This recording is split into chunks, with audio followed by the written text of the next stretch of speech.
This is Yona with the Y sound for those that find it quite difficult to spell out my name, to pronounce my name in this case. I'm the host and I'm the founder of Moving Women Forward community and this podcast. What do we do in our community? We have one simple mission: help 100 women in 100 days. So that's our goal. We want to help you from feeling stuck to empowered through amplifying your voices with expert led support, visibility opportunities, and why not networking connections and collaborations. Today, in our session in this live, we have another special guest, nonetheless, Agustina Bessa. Agustina, am I pronouncing it right? Yes, that's right. Perfect. A lifestyle and performance coach with a background in biochemistry, a PhD in quality of life and well-being. But I'll give the floor to you, Agustina, to do the introductions. And thank you so much for being here today in our podcast. Agustina, the floor is yours.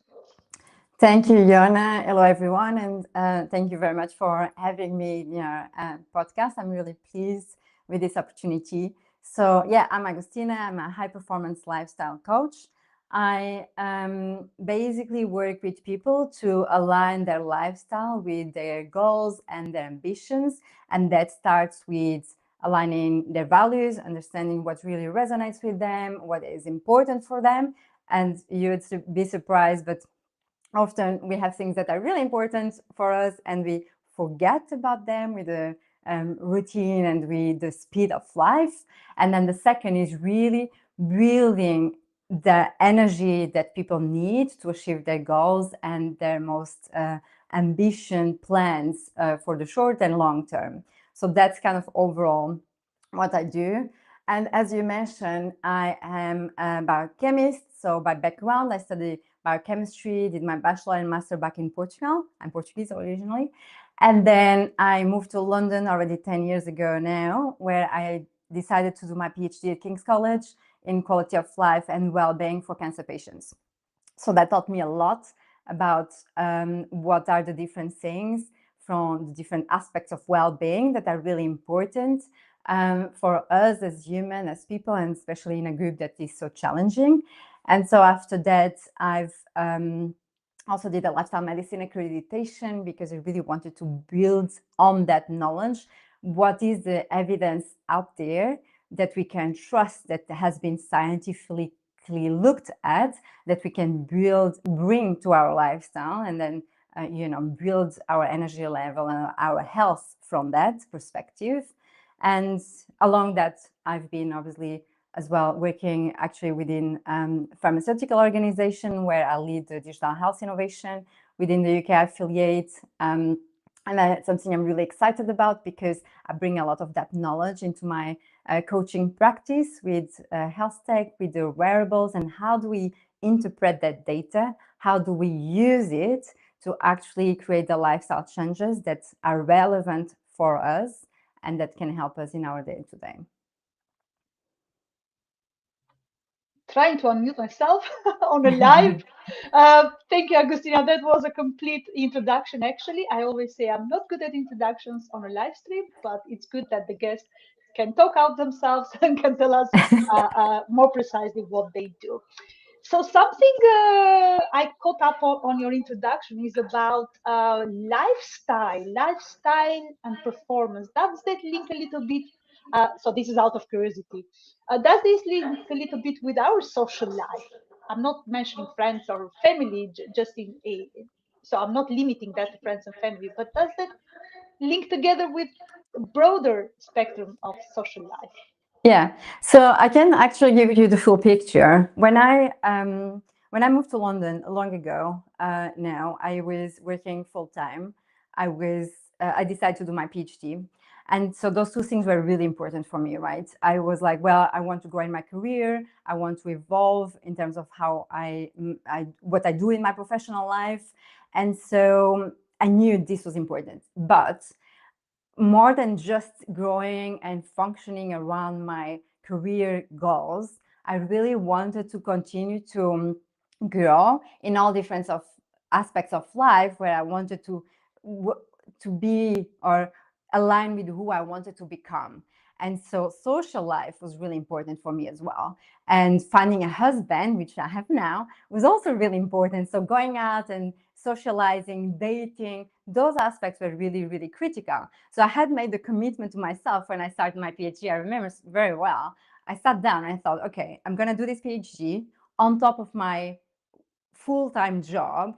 But one thing I will never say no is to any social invitation, social events where I think, good friends, good colleagues, people, that I like, that I enjoy being, that I feel like I can grow with, we can have some connections, strong connections. I don't want to say no because I have to study, no because I have to work. So I really want to, I just committed that I was going to say yes to everything. So I did that. I was really socializing as much as possible. And I actually built a lifestyle around the goals I had. And that meant, I wanted to do boxing. I did boxing. I wanted to do running. I was running every Saturday morning. I was going to the gym very much. I love dancing, so I wanted to dance. And I learned salsa. It was Sunday evenings. And I was doing all of that on top of doing my work and studying and everything. And people were asking, how are you doing all of that and you're not burning out? And at that time, I remember thinking that there was a lot around my mindset, my ability to plan strategically, to be very organized. And only when I was working with people through LinkedIn, actually, a lot, helping them with their mindset, but also the career profiles and their CVs, then I realized that there were few people who had the mindset, who had the ambition, the really great ambitious goals, but they lacked on something I didn't think about before. They lacked on energy, because we were always think about energy or motivation, ambition as something kind of very around your mindset and very motivational sense. But that made me realize that actually what people had in terms of the ambitions and those who could actually continuously work towards these goals and make them happen had the energy to make it happen. And that comes from the different lifestyle pillars. One of them, and that's when I realized actually in my experience, social connections were, to answer your questions, social connections were a big part of it, because I was feeling energized with all the things in the lifestyle I had built. And actually just going for dinner with some friends and sometimes coming back at 10 p.m. and still doing a bit, a couple of hours of work was working for me. And the fact is, those conversations, this connection with people I loved, actually made me more energized than if I had just stayed at home and worked all evening. And so I think that was an interesting learning for me. But more recently, I think it's a 2024 study, looked at how actually social connections and loneliness in particular have an impact in your inflammation levels. And so that's really, really interesting, because what that study did, more than just that kind of overall picture, is that they looked at the impact on your mitochondrial function. And so for those who don't really know, mitochondria are little powerhouses of your cells, like little organelles that produce energy in your cells. And so I'm passionate, as a biochemist, I'm passionate about mitochondria. I think in the past few years, we've been researching a lot around mitochondria as well. And so it was really interesting to see how loneliness or the lack of social connections have an impact on your inflammation levels and consequently on how much energy you can produce. So I found it really fascinating on how, your energy comes from the lifestyle that you adopt. And that's, for me, something that has to be really conscious and personalized to each person. Amazing. If you want, Agustina, later when we finish the live, you can pop the link of the research Yeah. for the viewers, for your audience, our audience actually, if they want to check out the research. And obviously, if they have any questions, they can direct to you. No, not around the research, obviously, but anything related with your work, which links to that research, obviously. Well, thank you very much for clarifying how the social life impacts our energy, impacts our focus on the lifestyle in general. So if we always think that lifestyle is something um, that we choose for fun, or we want it or we don't want it. Sometimes we neglect it because we have other priorities. But I also want to understand how the willpower, because you touched on the topic of uh, we want to do something, but then we don't have the energy, we are tired. So how this alone, the willpower. So I want to do something, but I can't be bothered today. I'm gonna think and I'm gonna start it tomorrow. Yeah. Or in time or whatsoever. Why this alone is not enough? So I always say that's a really good question, because I always say that actually your energy is not, your ambition actually is not just willpower. It's essentially it's biology. And so for me, it's the key line that drives everything, because willpower is and mindset is definitively part of it. But think about that. If you have very high ambitious goals, you imagine, let's give an example. So imagine that you have a phase in your life, let's say a month, you have been in holidays, you have a very relaxing month, and you sleep well, you've been eating relatively healthy, more than normal, you do some exercise every other day, you meet with your friends or your family, people with who you'd like to be and spend time with, to really have like, well, when I mean lifestyle, I mean a healthy lifestyle, right? So you really have a healthy lifestyle those days. So you feel rested and you feel a lot more energized than if you are in the rush of the tube, going to work very fast, come back home, cook, have dinner, do some extra work, and I want to go for some drinks, so I come back actually a bit later, and I drank a glass of wine too much, and so my sleep is actually not really good. So those are really two different lifestyles and perspectives. So think about the first one and how you wake up far more energized. And suddenly, because you're an ambitious person, you have these goals. You think about, actually, I really want to, become this person, or in 5 years, 10 years down the line, I want to achieve this role or this project I want to be working on. So that's kind of what you're looking at. What happens is that actually, because you feel energized, you can think about highly ambitious goals, and you can also think about the long term of these goals, because often actually highly ambitious goals, they don't have you can't have them in the short term, right? There are things you have to plan in the longer run. So, and that's great. So if you continue to have this healthy lifestyle and build on the aspects that actually build energy in you, then you will be able to think strategically, to navigate your nervous system in a way or to control your nervous system in a way that actually you are able to control your emotions, to not overreact, to make really the decisions in a way that are strategic for you and for your goals. You are able to physically and mentally feel more energized and work towards those things. So that's where your real energy comes from.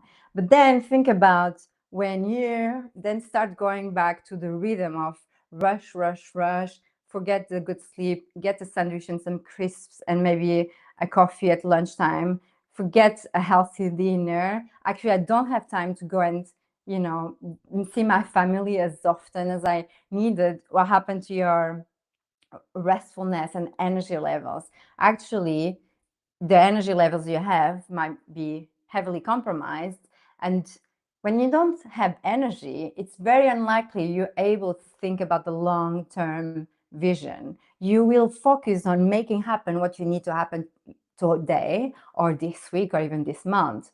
But so you will also very unlikely think about very high ambitious goals, because it almost feels hard to think you would be able to achieve that such a big goal, but just because you don't have the energy, right?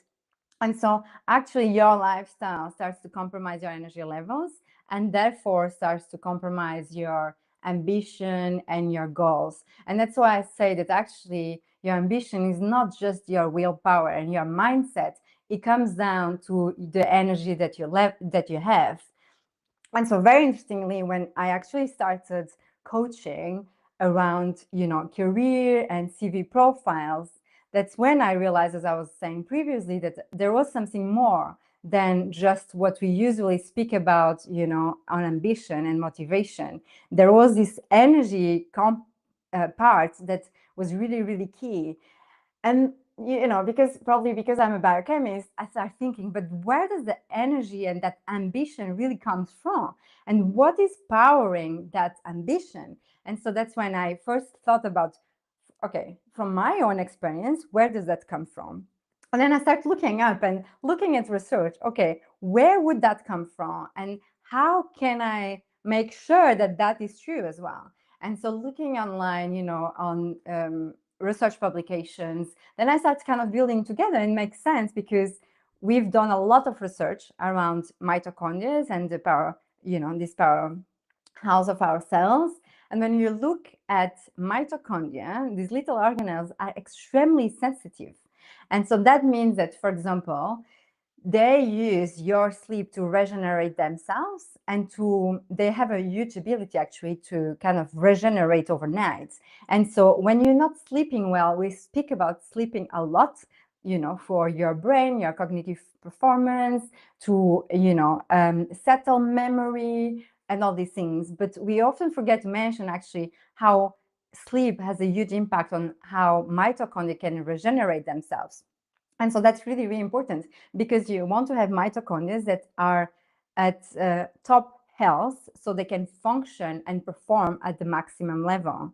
And so that's one aspect of lifestyle that really impact mitochondria. But then we have other things, such, for example, nutrition, right? We speak a lot about nutrition. We speak about the different reasons for gut health, brain health, and so on.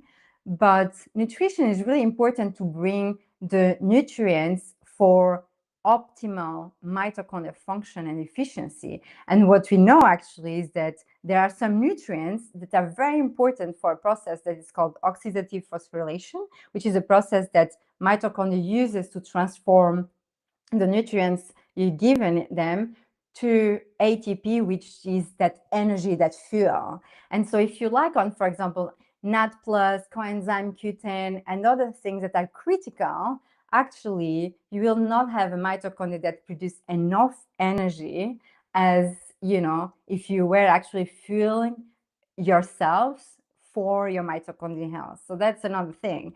But if you even think about physical activity, which is another one, we always look at physical activity from different perspectives. I love looking at physical activity and how much energy from a mindset perspective it also gives me. I love, it's a bit running for me, it's a bit of a meditation kind of moment, so I really liked it. But what we know as well around physical activity is that it helps your mitochondrial biogenesis, and that is a process of creating more mitochondria. So actually what we have is not only mitochondria that are highly efficient at producing energy, but you are actually helping to have more mitochondria at producing more energy. So it's really a huge increase in terms of energy levels that you'll have by adopting different habits within your lifestyle that can support your mitochondrial health and consequently your energy levels. And that's why I say, actually, your ambition, your goals, they're just not only willpower. It's about what you do in your lifestyle that enables you to have the energy you need to achieve this. Thank you very much, Agustina. Just a little disclaimer here, very quick one. We are not, so this podcast is not about health advice. We don't talk about health advice as such, so this is not the main focus. However, the guests have the opportunity to talk based on their research and based on their knowledge. Again, do your own research, check out the data. That's what I wanted to say. This is not an official advice that we are giving to the audience to follow these steps or take supplements or what kind of food they will need to eat in their daily routine. This is all linked with the overall well-being, holistic approach to the well-being of our audience and the guests that are talking about it. So thank you for that, everyone, and Agustina for sharing with us. Next question, really. So you have the background in biochemistry. You are talking so much about data and the nutritional aspects, the overall well-being of individuals. Uh, how the science? So how can we translate the science into everyday strategies? So you have touched a little bit. You have talked in part on that aspect, but I want to understand how women can align their health with their goals, because we feel burnout every now and then as business owners. We neglect the social life as we mentioned earlier in this live. So how can we align our health goals without falling into burnout? Take So yeah, so first of all, thank you for clarifying, because indeed, I think it's actually big part of what I do in my coaching practice. Everything has to be personalized. So in any case, this is just overall recommendations and what we know out there, but it's not saying to people you have to buy any supplements or adopt any of these to the letter. And I love that question, because actually we know that there are overall recommendations, and we know that there are hype trends out there, especially with the big boom around wellness at the moment, about biohacking. So you have everyone doing so much for their health. And although I love it, I love that the fact that people are become more aware, more conscious of their well-being, and taking more ownership of their own well-being. What I think it's challenging is really understand what works for each person. And so often you have people trying things, and I have that very often in the practice, is people who come and say, well, I'm doing this, this, this, and this. So I wake up at 5 in the morning, I'm doing the journaling, I'm actually having water and lemon first before anything else, and all these little habits and hacks that they want to put together. And so I always say, let's forget about it all. Let's start with a white blank page, because it's not about adopting every trend that is out there. It's not about listening to what's out there in a society. We are telling you that this works. It's first about doing a work around your values and who you are and what really resonates with you. And I'll tell you one thing, it's actually harder than we think, because often we need someone who challenge our beliefs, because we think we really want something just because we grew up with it.